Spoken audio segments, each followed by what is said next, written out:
और शुरुआत कर रहे हैं आज की सबसे बड़ी खबर की। पूरा देश, पूरी दुनिया ये जानना चाहती है कि आखिर ये मौत का वायरस कहां से निकला है, जहां से लगातार मौतें हो रही हैं। हमने आपको पहले बताया कि वुहान लैब से वायरस निकला है। ये वो लैब जहां से वायरस निकला, ये पूरी दुनिया जान चुकी है। लेकिन आज टेलीविजन पर पहली बार मैं आपको बताने जा रहा हूं इस लैब का आखिर कौन लीड कर रहा था, इस लैब को आखिर कौन लीड कर रहा था, कौन था दरअसल जैविक हथियार को लीड करने वाला मेजर जनरल। जी हां, सुनिए, सोचिए जरा, चीन में भी मिलिट्री यानी सेना की अधिकारी इस लैब को लीड कर रही थी। पहली बार देख रहे हैं आप टेलीविजन पर यह चेहरा, यह है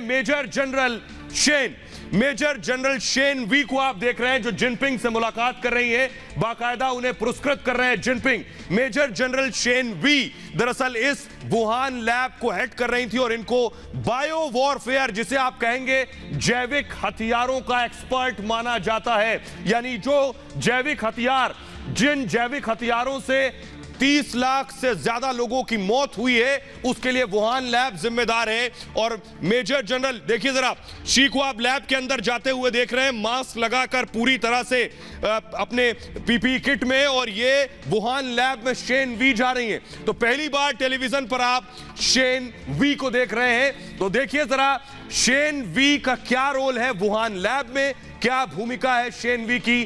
पहली बार आप उन्हें टीवी पर देख रहे हैं। मैं कहूंगा अगर ये वायरस वुहान लैब से निकला है तो शेन वी सब कुछ जानती हैं। शेन वी इस वायरस की विलन भी हो सकती हैं। देखिए report.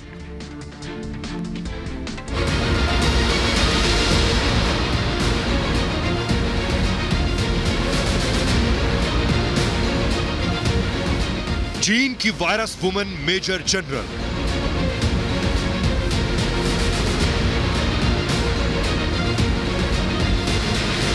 Major general Shen Wei की निगरानी में बना वायरस।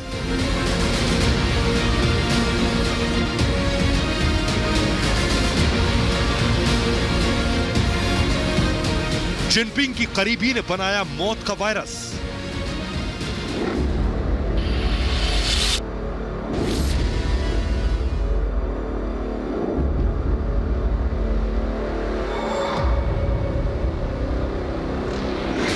अब तक वुहान लैब के बारे में सैकड़ों बार आपने सुना होगा, उसके बारे में पढ़ा होगा, अलग अलग तरह की जानकारियां जुटाई होंगी।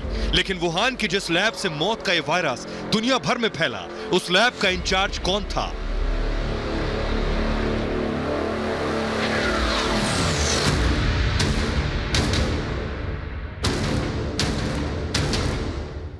चीन के इस गेम ऑफ वायरस का असली खिलाड़ी कौन है? तस्वीरों को देखिए, ये तस्वीरें वुहान लैब के अंदर की हैं और सेना की वर्दी में जो महिला आपको दिख रही है, उसका नाम है मेजर जनरल शेन वी। यानी चीन की पीपल्स लिबरेशन आर्मी की वो अधिकारी जिनके ऊपर चीन की वुहान की पूरी जिम्मेदारी थी। देखिए वुहान की लैब में मेजर जनरल शेन वी कैसे निगरानी कर रही हैं, कैसे मेजर जनरल शेन वी की देखरेख में दूसरे वैज्ञानिक अलग अलग वायरस पर काम कर रहे हैं। तस्वीरें यह बताने के लिए काफी हैं कि जिनपिंग की चीनी सेना की अधिकारी कितनी अहम है। अब जरा इन तस्वीरों को देखिए। चीन के राष्ट्रपति Xi Jinping major general Shen Wei को सम्मानित कर रहे हैं। अब यह दावा किया जा रहा है कि मेजर जनरल शेन वी की ही निगरानी में वुहान लैब के अंदर एक छोटा सा वायरस तैयार किया गया और उस छोटे से वायरस ने दुनिया भर में लाशों का ढेर लगा दिया। एक ऐसा वायरस जिसने बड़े से बड़े मुल्क को भी झुकने के लिए मजबूर कर दिया। और आइए अब आपको जल्दी से बताते हैं कि ये मेजर जनरल हैं कौन। पहली बार आप इनको देख रहे हैं टेलीविजन पर, मेजर जनरल शेन वी के बारे में मैं आपको बताऊं, चीनी सेना में ये मेजर जनरल हैं जिनकी तस्वीरें आप देख रहे हैं। इसके अलावा जैविक हथियारों के एक्सपर्ट माना जाता है इन्हें, जिसे आप कह रहे हैं बायो वेपन या बायो टेरर। और 2014 से वुहान लैब में तैनात हैं Shen Wei. Military medical science की सदस्य हैं, यानी मिलिट्री मेडिकल साइंस की मेंबर है शेन वी। महामारी और वायरस विज्ञान की एक्सपर्ट माना जाता है शेन वी को। इसके अलावा आपको बताऊं, केमिकल इंजीनियरिंग में महारत है, यानी खुद केमिकल इंजीनियर है शेन वी। और जंग की देवी, चीन में इन्हें जंग की देवी कहा जाता है शेन वी को। साथ ही साथ ये इनकी पहचान है। लेकिन आपको बताऊं, इनकी पहचान के अलावा मैं आपको बताऊं कि कैसे ये खुलासा हुआ, ये आपके लिए जान लेना बहुत जरूरी है। कैसे ये दुनिया को पता चला कि शेन वी का कोई रोल हो सकता है इसमें। अमेरिका की एक रिपोर्ट ने बहुत बड़ी पोल खोल दी है। अमेरिका की एक रिपोर्ट, जो सिलेक्ट कमेटी की रिपोर्ट आई है, संसदीय समिति की जो रिपोर्ट आई है, उसने बहुत बड़े खुलासे किए हैं। अमेरिका की रिपोर्ट है, इसलिए इसमें शक और शुबा नहीं होना चाहिए। लेकिन इस सिलेक्ट कमेटी की रिपोर्ट में क्या है, आइए आपको वो बताता हूं। इस सिलेक्ट कमेटी की रिपोर्ट को जरा बहुत ध्यान से सुनिएगा, जो आपको सारे शक और शुबा दूर कर देगी। वुहान लैब और कोरोना वायरस को लेकर अमेरिका की संसदीय समिति की रिपोर्ट में बहुत सनसनीखेज खुलासा हुआ है। रिपब्लिक भारत के पास वो खास एक्सक्लूसिव रिपोर्ट है अमेरिका की। इस रिपोर्ट में चीन पर बहुत गंभीर सवाल उठाए गए हैं। इसमें चीन के वुहान लैब में कामकाज के तरीकों से लेकर जैविक हथियार निर्माण तक की बात कही गई है। इस रिपोर्ट में साफ साफ लिखा हुआ है कि कोरोना वायरस के लैब से फैलने के बाद, यानी ध्यान से सुनिए, कोरोना वायरस के लैब से फैलने के बाद चीन ने पूरी दुनिया से इस बात को झूठ बोला, इसे छिपाने की कोशिश की। दुनिया भर में इसकी जानकारी ना दी जाए, इसको लेकर हर संभव कोशिश चीन ने की है। यह वायरस वुहान लैब से ही लीक हुआ था। इसके साथ ही कोरोना वायरस की जांच को भी चीन ने छिपाने की कोशिश की। चीन को करीब 3 हफ्ते लग गए। सोचिए जरा, चीन को 1-2 नहीं, 3 हफ्ते लग गए सिर्फ इस बात को पता करने में, इस बात को मानने में कि यह वायरस इंसान से इंसान के शरीर में प्रवेश करता है, यानी ह्यूमन टू ह्यूमन इन्फेक्शन होता है। इस बात को समझने और मानने में 3 हफ्ते लग गए, या फिर चीन झुठला रहा था। 2017 में ही अमेरिकी डिप्लोमैट्स, सोचिए जरा, 2014 में मेजर जनरल की वहां नियुक्ति होती है और 2017 में अमेरिका के डिप्लोमैट्स ने वुहान लैब की खतरनाक साजिश की तरफ इशारा कर दिया था। अमेरिका की संसदीय समिति की रिपोर्ट में यह साफ साफ कहा गया कि चीन की सेना इस साजिश में शामिल थी। वुहान लैब में चीन की पीपल्स लिबरेशन आर्मी के दखल पर सवाल उठाए गए थे और रिपोर्ट में कहा गया था कि वुहान लैब और चीन की सेना, यानी चीन की सेना और वुहान लैब में आपस में साठगांठ है। वुहान इंस्टीट्यूट ऑफ वायरोलॉजी में चीनी सेना के लोगों की भारी भरकम मौजूदगी पर सवाल उठाए गए। सोचिए जरा, अगर चीन की इस वुहान लैब में सिर्फ रिसर्च हो रही थी तो चीन की सेना क्या कर रही थी, चीन की मिलिट्री क्या कर रही थी, चीन की मिलिट्री की एक हेड को उसकी कमान क्यों सौंप दी गई? यह सवाल उठाता है। क्या वहां जैविक हथियार ही तैयार हो रहे थे? वही हुआ। इसमें 2015 में चीनी सैन्य अधिकारी और स्वास्थ्य अधिकारियों के पत्र के हवाले से बताया गया कि चीन वुहान लैब में जैव हथियार बनाने की साजिश रच रहा है और इस जरिए से चीन की पोल खुल गई। ये मैं आपको बता रहा हूं। आइए अब आपको बताते हैं कि कैसे दरअसल किस लैब की मैं बात कर रहा हूं जो इस रिपोर्ट में सामने आया है। वुहान लैब की मैं बात कर रहा हूं। फुल स्क्रीन जरा तस्वीरें दिखाइए, उसके बाद दिखाऊंगा इस लैब में होता क्या है। ये जो लैब है, न जाने कितने रहस्य अपने में समेटे हुए हैं, न जाने कितनी सीक्रेट फाइल्स इसके साथ दबी हुई हैं। ये बता रहा है कि इस लैब में आखिर क्या बन रहा है। क्या इसी लैब में वायरस तैयार हो रहा था? ये वही लैब है जिसमें कहा जा रहा है कि वायरस निकला।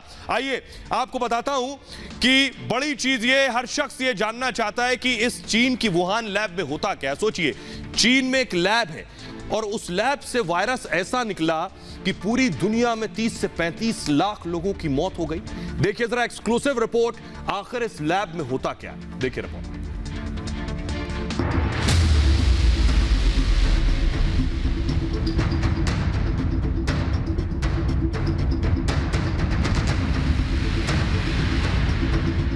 चीन की वायरस फैक्ट्री की तस्वीर। वुहान लैब में चीन का कोरोना बैंक।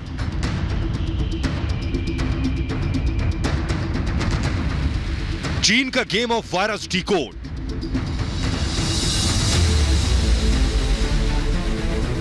वुहान, वो शहर जो पिछले काफी वक्त से दुनिया में चर्चा का सबब बना हुआ है। चीन का वो शहर जहां मौजूद है ड्रैगन की कोरोना फैक्ट्री। ये तस्वीरें देखिए, ये चीन की उसी वायरोलॉजी लैब की तस्वीरें हैं जहां चीन ने एक ऐसा हथियार बनाया जिसने पूरी दुनिया में कहर बरपा दिया। ये मौत की वही लैब है जिसने पूरी दुनिया में मौत का वायरस फैलाया और सैकड़ों लोगों को मौत के घाट उतार दिया।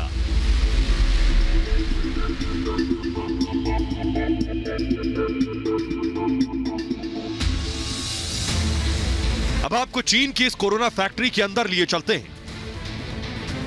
चीन के वैज्ञानिकों ने इसी लैब में मौत का वायरस पहले तैयार किया, फिर उसे एक जैविक हथियार की तरह इस्तेमाल कर दुनिया भर में मौत बांटी। आपको बता दें कि वुहान की इसी लैब में खुफिया प्रयोग होता है। इस लैब में खतरनाक बीमारियों पर रिसर्च की जाती है। लैब में जानवरों की मदद से नए वायरस तैयार किए जाते हैं। इसके बाद उन वायरस में बदलाव कर उन्हें और भी खतरनाक बनाया जाता है। इतना ही नहीं, एक दावे के मुताबिक अब तक इस लैब में 120 से ज्यादा खतरनाक वायरस तैयार किए गए हैं। दावे के मुताबिक नवंबर 2015 में इसी लैब में सार्स वायरस CHCO14 को बैट वायरस का स्पाइक प्रोटीन जोड़कर काइमेरा वायरस बनाया गया था। अब इसमें कोई शक नहीं कि वुहान की इसी वायरोलॉजी लैब में वायरस के नाम पर चीन वो खतरनाक जैविक हथियार तैयार कर रहा है, जिसके जरिए वो दुनिया को हिला सके और बड़े बड़े मुल्कों को झुकने के लिए मजबूर कर सके। चीन के वायरस वाले गुना की फाइल बहुत मोटी है। चीन ने इस लैब में जो गेम ऑफ वायरस शुरू किया, उसकी परतें अब खुलने लगी हैं।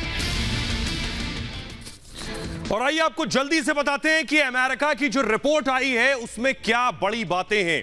वुहान लैब को लेकर अमेरिका की संसदीय समिति की रिपोर्ट में कई दावे किए गए हैं। जैसे हिंदुस्तान में एक संसदीय समिति है, वैसे अमेरिका की संसदीय समिति है। उस संसदीय समिति के जो दावे हैं वो हैरान करने वाले हैं। रिपोर्ट में कोरोना वायरस बनाने से पहले का भी जिक्र है। रिपोर्ट के मुताबिक 2012 में वुहान लैब में जैविक हथियारों पर, या फिर अगर मैं कहूं बायोलॉजिकल वेपन पर रिसर्च शुरू हुई थी, जिसके बाद वुहान की लैब में ही 2015 में कोरोना वायरस पर भी काम शुरू हो गया था। इतना ही नहीं, 2018 में एक अमेरिकी टीम ने लैब का दौरा किया और वहां सुरक्षा पर कई सवाल खड़े किए। अमेरिकी पैनल ने इस दौरान लैब से महामारी फैलने की चेतावनी दी थी। उससे निपटने या फिर पुख्ता इंतजाम करने की जगह चीन के अधिकारियों ने लैब में मोबाइल फोन पर बैन लगा दिया, यानी लैब में मोबाइल भी नहीं ले जा सकते थे। इस बारे में कई मीडिया रिपोर्ट में यह दावा भी किया गया है कि 2020 आते आते, यानी कोरोना के फैलने के बाद, लैब में मौजूद कोरोना वायरस के सैंपल नष्ट कर दिए गए थे।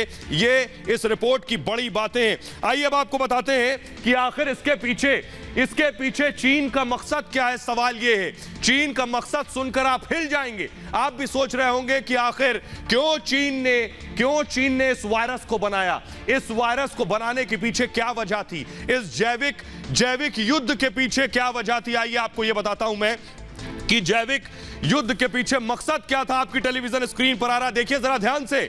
चीन ने क्यों यह जैविक हथियार बनाया?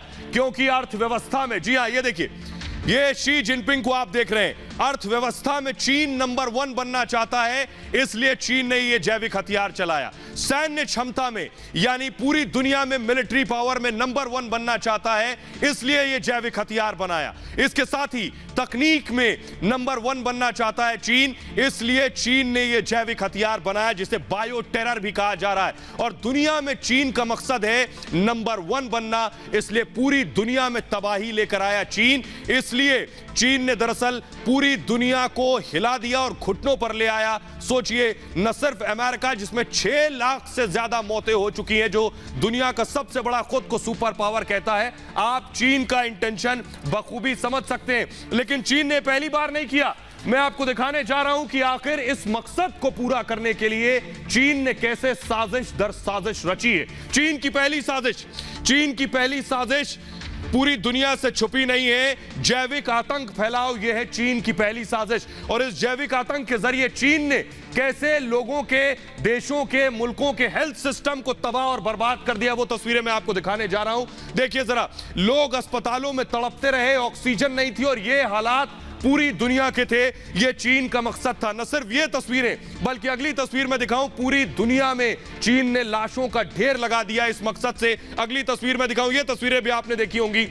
हालात देखिए क्या हो गए थे पूरी दुनिया के। ये देखिए, लाशों का अंबार। ये सिर्फ हिंदुस्तान की तस्वीर है, लेकिन ऐसी तस्वीर पूरी दुनिया से सामने आ रही थी। दरअसल ये चीन का एक मकसद था, साजिश नंबर 1 चीन की, कि पूरी दुनिया के हेल्थ सिस्टम को, स्वास्थ्य सिस्टम को तबाह और बर्बाद कर दिया जाए, क्योंकि दुनिया के बड़े बड़े मुल्क सबसे ज्यादा पैसा अपने हेल्थ सिस्टम में ही लगाते हैं। और देखिए कैसे चीन ने पूरे सिस्टम को पंगु बना दिया, सिर्फ अपने मकसद को हल करने के लिए। चीन की अगली साजिश देखिए, चीन की साजिश नंबर 2। चीन क्या क्या करता आया है, साजिश दिखाइए, ये साजिश दिखाइए। चीन की साजिश नंबर 2 मैं आपको दिखाने जा रहा हूं कि कैसे चीन साजिशें रच रहा है, कैसे दुनिया में लाशों का अंबार लगा दिया। दिखा रहे थे साजिश, दिखाइए चीन की अगली साजिश।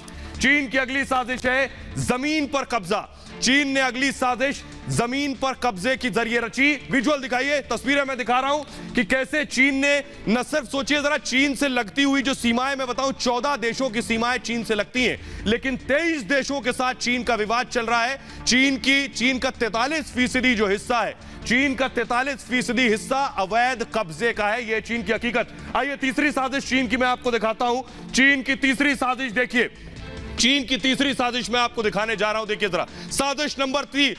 तीसरी साजिश चीन की जो है समंदर पर कब्जा, ना सिर्फ जमीन पर कब्जा बल्कि चीन समंदर पर कब्जा कर रहा है। साउथ चाइना सी, दक्षिण चीन सागर पर चीन खुद की बपौती बताता है और चीन कहता है कि यानी दक्षिण चीन सागर पर पूरा उसका अधिकार है, कोई भी इससे एंट्री लेगा तो चीन की अनुमति के बिना एंट्री नहीं है।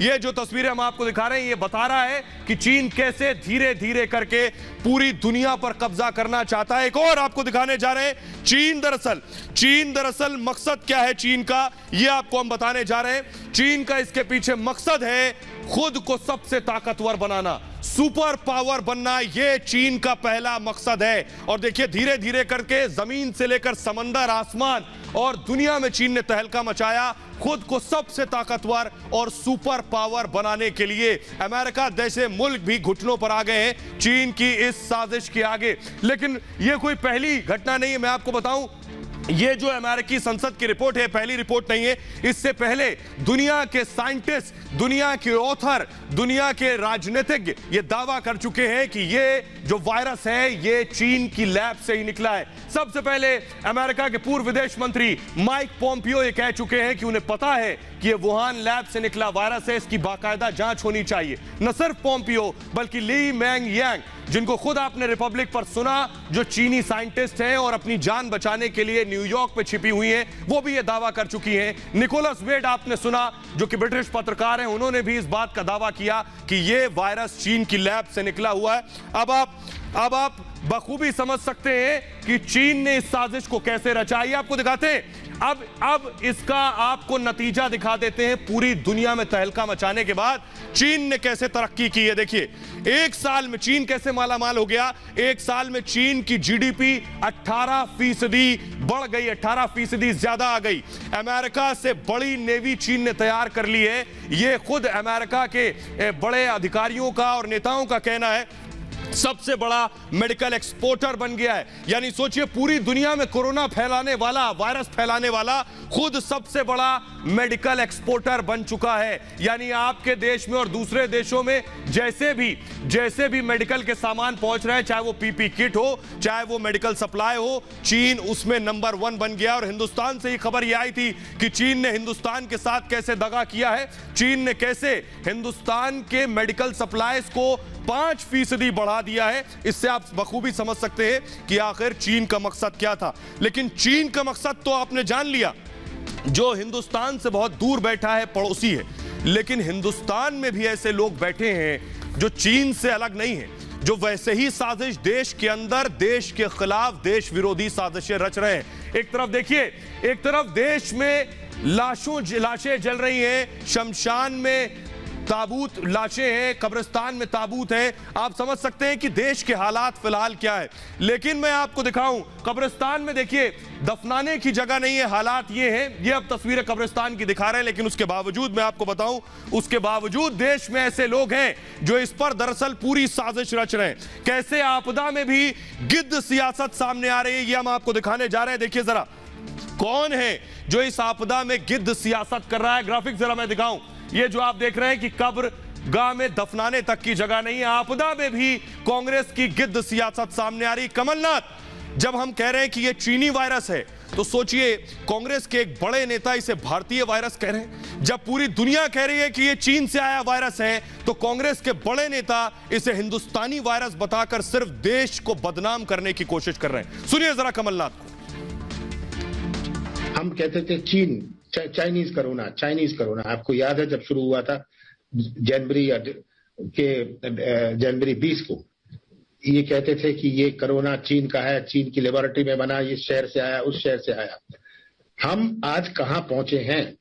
आज विश्व में इंडियन कोरोना बन गया है, भारतीय कोरोना। आप देखिए, ब्रिटेन के प्रधानमंत्री ने कहा कि ये इंडियन कोरोना से हम डर रहे हैं, सब फ्लाइटें कैंसिल कर दो। आज जो स्टूडेंट्स और जो नौकरी कर रहे थे उनकी एंट्री बैन कर दी है कि ये इंडियन कोरोना ले आएंगे। ये आज अपनी देश की पहचान बन गई है। मेरा भारत महान तो छोड़िए, ये मेरा भारत कोविड का बन गया है। और इसमें दबा देने से, छिपा देने से आज हम अपने आप को धोखा नहीं दे रहे। आप सुन रहे थे कमलनाथ को, एक बार नहीं कई बार उन्होंने जानबूझकर बार बार इसे भारतीय वायरस बोला है, बार बार भारतीय वायरस बोला है। जानते हैं क्यों? क्योंकि हिंदुस्तान से नफरत है उन्हें, क्योंकि बार बार भारतीय वायरस बोलने से उन्हें पता है कि सबसे ज्यादा इसका अगर किसी को नुकसान होगा तो वो हिंदुस्तान को होगा। आपको बताते हैं क्यों इस वायरस को ये बार बार हिंदुस्तानी वायरस बोल रहे हैं। देखिए जरा, भारतीय वायरस कहने के पीछे साजिश देख लीजिए कांग्रेस की कितनी बड़ी है, जो मैं आपको बताने जा रहा हूं। इसका पहला मकसद है कि भारत को बदनाम करो, इसको बार बार भारतीय वायरस बोलो, भारत बदनाम होगा। इससे दूसरी सबसे बड़ी नुकसान जो पूरे देश को होने वाली है वो ये कि जो विदेश से पैसा आता है, इन्वेस्टमेंट, वो रुक जाएगा, विदेशी इन्वेस्टमेंट नहीं आएगा। तीसरी बड़ी दिक्कत जो हिंदुस्तान को झेलनी पड़ेगी वो ये, अगर आराम से चलाए, ये कि पर्यटन रुक जाएगा, यानी टूरिस्ट नहीं आएंगे अगर आप इसे भारतीय वायरस कहेंगे। इसके अलावा जो बड़ी परेशानी हिंदुस्तान को झेलनी पड़ेगी कि भारतीयों को विदेश में बैन कर दिया जाएगा, यानी भारतीयों को विदेश में एंट्री बैन हो जाएगी। अर्थव्यवस्था भारत की तबाह हो जाएगी, पूरी इकोनॉमी, क्योंकि इन्वेस्टमेंट नहीं आएगा तो अर्थव्यवस्था, इकोनॉमी बैठ जाएगी। और कांग्रेस का मकसद है किसी तरह सत्ता हासिल करना, यह कांग्रेस का मकसद है। जबकि सोचिए, कांग्रेस कह रही है ये भारतीय वायरस है। अब मैं बताता हूं कि WHO यानी वर्ल्ड हेल्थ ऑर्गेनाइजेशन, यानी दुनिया का जो संयुक्त राष्ट्र का, जो मैं अगर कहूं वर्ल्ड हेल्थ ऑर्गेनाइजेशन, यह कह रहा है कि यह भारतीय वायरस नहीं है। WHO क्या कह रहा है? वर्ल्ड स्वास्थ्य संगठन का कहना है कि, उसका कहना है कि यह विश्व स्वास्थ्य संगठन किसी वायरस का नाम किसी देश के साथ नहीं देता है, अगर ये ग्रिड हटाएंगे तो पूरा आएगा, या उसके वेरिएंट का नाम उसके साथ नहीं जोड़ता है। WHO कह रहा है उन देशों के नाम के आधार पर वायरस का नाम नहीं रखा जाता है। लेकिन कांग्रेस क्या कह रही है? यह भारतीय वायरस है, जहां से जिस मुल्क से वायरस आया है उससे उसका कोई ताल्लुक नहीं है। इनके अलग अलग नाम है और नाम से देश का कोई लेना देना नहीं है, हम उसे वैज्ञानिक नाम से बुलाते हैं। कांग्रेस क्या कह रही है? यह हिंदुस्तानी वायरस है। और WHO का कहना है कि जैसे हम किसी देश के साथ नहीं जोड़ते हैं, उसी तरह भारतीय वायरस कहना भी गलत है। लेकिन कांग्रेस इसे भारत के वायरस के साथ जोड़ रही है। लेकिन आखिर सवाल यह है कि क्यों कांग्रेस देश से इतनी नफरत करती है? कमलनाथ का यह पहला बयान नहीं है। कमलनाथ ने क्या कहा ये आपको बताएं, उससे पहले देखिए बीजेपी क्या कुछ कह रही है। बीजेपी के प्रवक्ता क्या कह रहे हैं, सुनिए। ये जो वाक्य है कि भारत की पहचान, मेरा भारत कोविड, ये भारत का अपमान है। और ऐसे ही अनेक बयान कांग्रेस नेता दे रहे। मौका परस्त और देश के प्रति अहित चाहने वाले लोग इस देश के नेता नहीं हो सकते, और उनको भारत के प्रति ये हरकत अगर कोई करता है तो उनको अपने आप को भारतीय कहने का अधिकार नहीं होना चाहिए। मैं मांग करता हूं गवर्नर से मध्य प्रदेश के, ये जो भारत का अपमान कर रहे हैं, राष्ट्रद्रोह या इससे संबंधित जो मामला कमलनाथ पे बनता हो वो मामला लगाएं इस तरह के लोगों पर। तो आपने देख लिया किस तरह से कांग्रेस देश जलाने की कोशिश कर रही है। लेकिन मैं आपको दिखाता हूं, ये जो कह रहे हैं, ये जो कमलनाथ कह रहे हैं, ये साजिश का हिस्सा है। दरअसल वो टूल किट हमने आपको बताई थी, उस टूल किट को मैं आपको दिखाने जा रहा हूं। उस टूल किट में दरअसल टूल किट जो ग्राफिक्स था, जो तस्वीरें मैं आपको दिखाने जा रहा हूं, कि टूल किट में बाकायदा ये लिखा हुआ था इसे इंडियन स्ट्रेन कहना है, यानी इसे बार बार भारतीय स्ट्रेन कहना है। ये टूल किट वाली साजिश का हिस्सा है, ये मैं आपको बताने की कोशिश कर रहा हूं। आइए अब आपको बताते हैं दरअसल कांग्रेस आखिर का ऐसा क्यों कर रही है। आइए अब आपको ये बताता हूं जल्दी से, कांग्रेस के ये करने के पीछे बड़ी वजह क्या है। एक ग्राफिक्स लूंगा कैसे कांग्रेस ऊपर से नीचे तहस नहस हो गई है, ये बताना चाह रहा हूं। 1984 से जरा देखिए, 1984 की तस्वीर मैं आपको दिखाने जा रहा हूं। जल्दी से फ्लोर ग्राफिक्स दीजिए कि कैसे कांग्रेस तबाह हो गई है, ये मैं आपको दिखाने की कोशिश कर रहा हूं। देखिए जरा, 1984 में 404 कांग्रेस की सीट, 414 सीटें थी 1984 में, 2009 में आधी हो गई और उसके बाद 2019 में चौथाई। ये बता रहा है कि कांग्रेस का ये जो डाउनफॉल आप देख रहे हैं, इसकी वजह से दरअसल कांग्रेस की ये बौखलाहट है। आइए मैं सीधे उस ग्राफिक्स पर जाऊंगा कि कांग्रेस को दरअसल जब सत्ता में कांग्रेस नहीं रहती है जब सत्ता में कांग्रेस नहीं रहती है, मैं दिखाने जा रहा हूं लोकतंत्र पर कांग्रेस का भरोसा नहीं है। वो ग्राफिक्स अगर वॉल पर दें कि लोकतंत्र पर कांग्रेस का भरोसा नहीं बचा है, वो दिखाने जा रहे हैं। कांग्रेस की सरकार कहां है, सिर्फ मैं पहले जल्दी से आपको दिखा दूं। पंजाब, राजस्थान, छत्तीसगढ़, जल्दी से मूव करें, यहां कांग्रेस की सरकार है। गठबंधन के साथ इसके अलावा कांग्रेस की सरकार कहां है, फटाक से इसको मूव करें। गठबंधन की सरकारें मैं आपको दिखा रहा हूं, देखिए जरा, गठबंधन की सरकारें महाराष्ट्र, तमिलनाडु और झारखंड, यानी कुल जमा 3 राज्यों में कांग्रेस की सरकार है और 3 राज्यों में गठबंधन की सरकार है। कांग्रेस की बौखलाहट के पीछे वजह ये, लेकिन मैं आपको बताऊंगा बाइट नहीं, मैं आपको बताऊंगा कि कैसे कांग्रेस दरअसल लोकतंत्र पर भरोसा नहीं है कांग्रेस का। ये मैं इसलिए बता रहा हूं, जो कुछ कमलनाथ कह रहे हैं लोकतंत्र पर भरोसा नहीं, आज मैं कांग्रेस को बेनकाब करने वाला हूं। राहुल गांधी कह रहे हैं उन्हें लोकतंत्र पर भरोसा नहीं, क्यों? क्योंकि सरकार नहीं है। सुनिए जरा। देश की बात कर रहे हो, डेमोक्रेसी या मतलब कौन से देश की बात कर रहे हो? इंडिया की बात कर रहे हो? इंडिया में कोई डेमोक्रेसी नहीं है। डेमोक्रेसी इंडिया में ये मतलब आपके इमेजिनेशन में हो सकती है, मगर रियलिटी में है नहीं। तो सुना आपने, राहुल गांधी कह रहे हैं कि लोकतंत्र नहीं है देश में। सोचिए, सरकार नहीं है तो लोकतंत्र नहीं है, तो लोकतंत्र नहीं है तो राहुल गांधी का अगला देखिए जरा, लोकतंत्र नहीं है तो लोकतांत्रिक प्रक्रिया पर सवाल उठाते हैं, कहते हैं ईवीएम खराब है। लोकतांत्रिक प्रक्रिया पर भी यकीन नहीं है, ना देश की डेमोक्रेसी पर यकीन बचा है। क्यों? क्योंकि सरकार नहीं है। सुनिए जरा। जो ईवीएम का सवाल उठ रहा है वो सिर्फ हिंदुस्तान में नहीं उठ रहा है, वो एक जेनेरिक सवाल है कि इलेक्ट्रॉनिक वोटिंग मशीन्स में यूनिवर्सली प्रॉब्लम्स हैं। तो अब राहुल गांधी बता रहे हैं, ये आपने पहले राहुल गांधी को सुना ईवीएम चिल्लाते हुए, यानी देश की ईवीएम पर भी यकीन नहीं है। मोदी का विरोध इस हद तक कि विदेश से भी मदद की मांग कर रहे हैं। मोदी विरोध में विदेशी दखल की मांग कर रहे हैं राहुल गांधी। सुनिए, कह रहे हैं अमेरिका से आकर हिंदुस्तान की मदद कीजिए, यहां लोकतंत्र नहीं बचा है। सुनिए जरा। I don't hear anything from the US establishment about what is happening in India. If you're saying partnership of democracies, I mean, what's your view on what's going on here? Congress के राहुल गांधी कह रहे हैं कि अमेरिका आए मदद करने। यही राहुल गांधी को यह हिंदुस्तान रेप की राजधानी लग रहा था। देखिए जरा, राहुल गांधी को भारत रेप कैपिटल लग रहा था। राहुल गांधी का यह यकीन देश पर बचा। सुनिए जरा। India is known as the rape capital of the world. India is known as the rape capital of the world. तो राहुल गांधी को रेप कैपिटल लग रहा था हिंदुस्तान।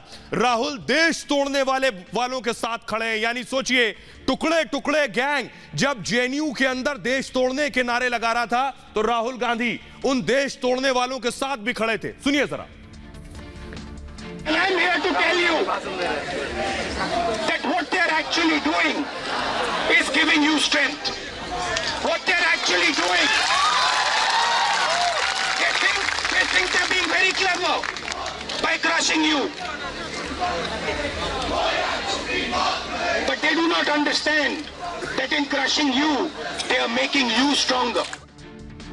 राहुल गांधी को आप सुन रहे थे जेएनयू में, जहां टुकड़े टुकड़े गैंग के साथ खड़े थे। यही राहुल गांधी आतंकियों को सम्मान देते हैं। सुनिए जरा, कैसे आतंकियों के साथ राहुल गांधी खड़े हैं, आतंकियों को सम्मान दे रहे हैं। सुनिए जरा, आतंकी को जी बोल रहे हैं। सुनिए। तो याद होगा जब इनकी पिछली सरकार थी तो एयरक्राफ्ट में मसूद अजहर जी के साथ बैठकर जो आज नेशनल सिक्योरिटी एडवाइजर हैं। तो आपने सुना, आतंकी को सम्मान लेकिन सेना का अपमान। सेना के लिए कोई मोहब्बत नहीं है, सेना का अपमान कर रहे हैं राहुल गांधी। सुनिए जरा। जो हमारे जवान हैं जिन्होंने अपना खून दिया है, जम्मू कश्मीर में जिन्होंने अपना खून दिया है, जिन्होंने हिंदुस्तान के लिए सर्जिकल स्ट्राइक किया है, उनके खून के पीछे आप छुपे हुए हो, उनकी आप दलाली कर रहे हो, ये बिल्कुल गलत है। तो राहुल गांधी को सुना आपने, सेना का अपमान, खून की दलाली की बात कर रहे हैं। न सिर्फ हिंदुस्तान से नफरत है बल्कि हिंदुओं से भी इतनी नफरत है, यानी जो लोग मंदिर जाते हैं उनसे भी नफरत है राहुल को। सुनिए जरा, हिंदुओं पर भी निशाना साध रहे हैं राहुल। लोग मंदिर में जाते हैं, मत्था टेकते हैं, देवी की पूजा करते हैं, जो मां और बहन कहते हैं वही लोग आपको बस में छेड़ते हैं, वही लोग आपको दबाते हैं। सोचिए, जब जिस पार्टी का सबसे बड़ा नेता देश विरोधी बयान दे रहा हो, जिस पार्टी का सबसे बड़ा नेता ऐसे बयान दे रहा हो, उसके बाकी नेता तो ऐसे ही बयान देंगे जैसे कमलनाथ दे रहे हैं कि देश में आग लगा दो। उसके बाकी नेता तो यही कहेंगे ना कि ये भारतीय वायरस है, यानी जो सीख है वो सबसे ऊपर से आ रही है तो नीचे तक उतरेगी। बहरहाल आगे बढ़ते हैं और बात करते हैं योगी आदित्यनाथ की। योगी आदित्यनाथ का हेलीकॉप्टर आज अखिलेश के घर पहुंच गया। तस्वीरें आपको दिखाने जा रहे हैं, देखिए जरा अपनी स्क्रीन पर। योगी आदित्यनाथ का हेलीकॉप्टर सैफई पहुंचा, देखिए जरा।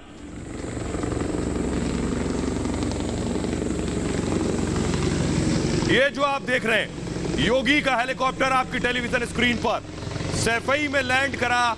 अखिलेश के घर पर पहुंचा योगी का हेलीकॉप्टर। सैफई पहुंचे थे और योगी आदित्यनाथ उन मुख्यमंत्रियों में शुमार है जो गैर सफाई मुख्यमंत्री जो सैफई पहुंचा हो। आज तक उत्तर प्रदेश में अगर कोई सैफई में कोई मुख्यमंत्री पहुंचा है तो वो सिर्फ समाजवादी पार्टी का नेता हुआ तभी पहुंचा है।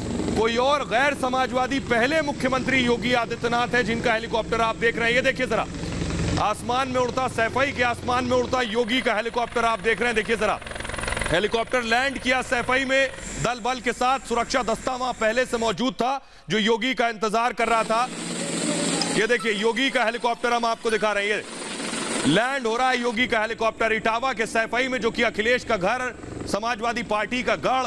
अखिलेश यादव सैफई में ही पले बड़े, यहीं खेल कर बड़े हुए और योगी आदित्यनाथ आज उनके गढ़ में पहुंचे थे सैफई। वो तस्वीरें हम आपको दिखा रहे हैं, देखिए जरा। पूरा हेलीकॉप्टर योगी का पहुंचा। योगी सैफई के बाद कानपुर भी पहुंचे और वहां जाकर हालात का जायजा लिया। सैफई भी पहुंचे, बाकायदा सैफई में मेडिकल कॉलेज, और अखिलेश और समाजवादी सरकार ने सैफई को कहा जाता है एक नजीर की तरह विकसित किया है, उसको देखने के लिए पहुंचे। और फिलहाल कोरोना से सैफई में हालात क्या है ये देखने पहुंचे थे योगी आदित्यनाथ। तो योगी सैफई में थे और अखिलेश यादव पर चुटकी लेने में पीछे नहीं रहे। देखिए जरा अखिलेश के एक पुराने बयान पर योगी ने कैसे चुटकी ली।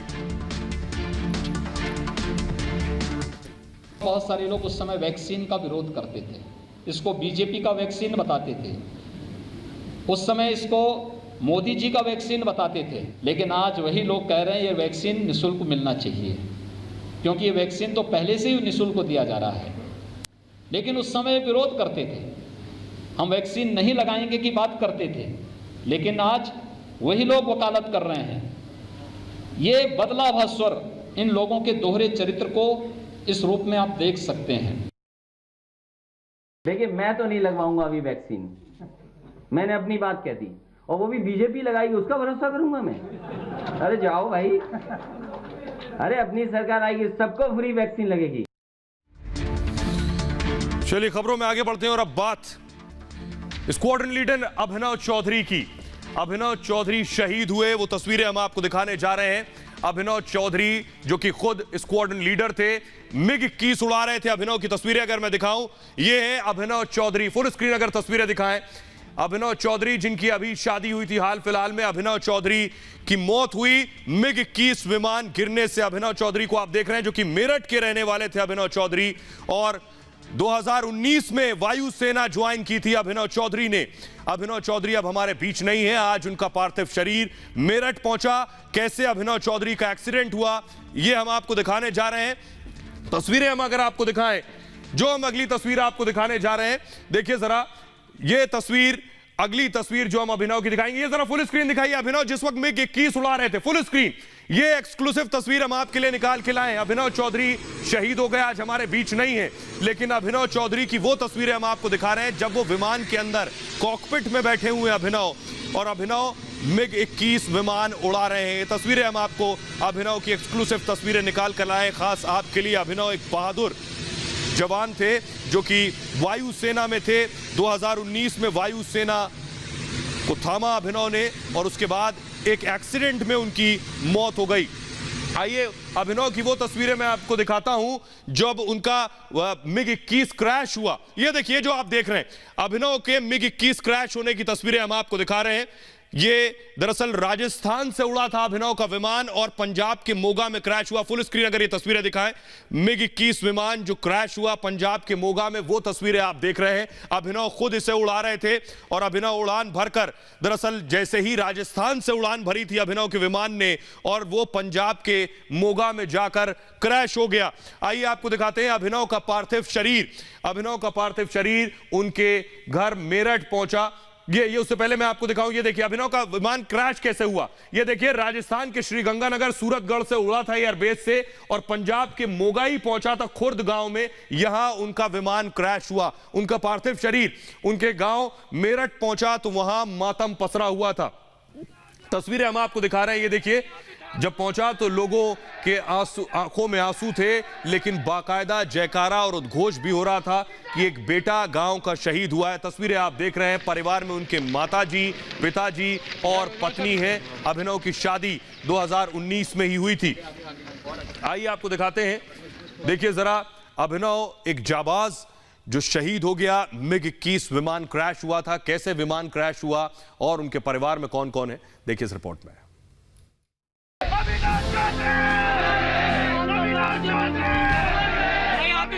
कहते हैं कि शहीद मरते नहीं, अमर हो जाते हैं।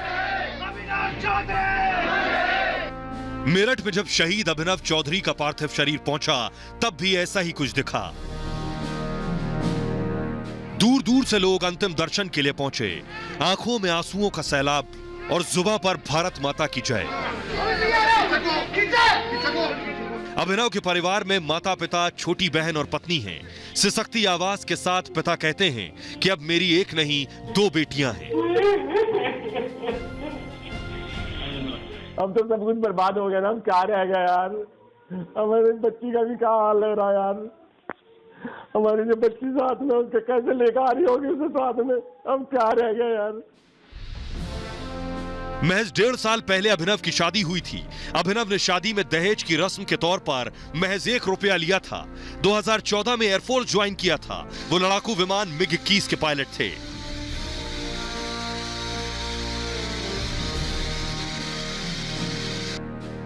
गुरुवार की रात उन्होंने MiG-21 से राजस्थान के सूरतगढ़ एयरबेस से उड़ान भरी थी। इसी दौरान पंजाब के मोगा के ऊपर से निकलते समय उनके विमान के इंजन में आग लग गई। उन्होंने विमान को आबादी से दूर ले जाने की कोशिश की, लेकिन तब तक विमान काफी नीचे आ चुका था। विमान से जंप लगाया, लेकिन पैराशूट ने धोखा दे दिया और फिर देश ने एक जाबाज को खो दिया। उनका शव विमान से 2 किलोमीटर दूर मिला और इस तरह से देश ने एक जाबाज खो दिया।